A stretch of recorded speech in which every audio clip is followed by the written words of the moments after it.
High in the Colorado Rockies sits a prison unlike any other, a place of stark concrete and steel. This is ADX Florence, the nation's most secure penitentiary. Known as Supermax, it holds America's most dangerous criminals. Men deemed too dangerous for even ordinary prisons. Their crimes are horrific, unforgettable, their sentences, a living death. ADX Florence is not about rehabilitation. It is about isolation, about control. Every detail designed to prevent escape, violence, even communication between inmates. It is a place where silence reigns and hope struggles to survive. This is a glimpse inside ADX Florence, a journey into the heart of America's penal system. A look at the lives of those who live in perpetual lockdown and the debates that rage around their confinement. The need for a Supermax prison became tragically clear in 1983. At Marion Penitentiary, a maximum security prison in Illinois, 2 guards were brutally murdered. The killings, carried out by inmates on separate occasions, exposed a chilling reality.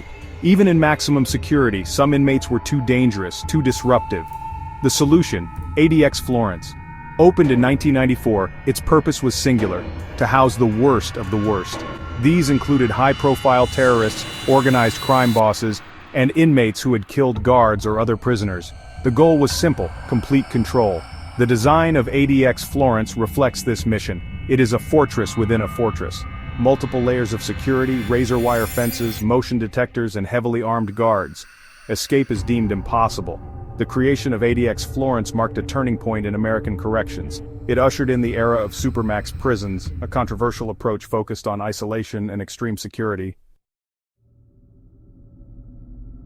Life inside ADX Florence is one of stark deprivation and relentless routine.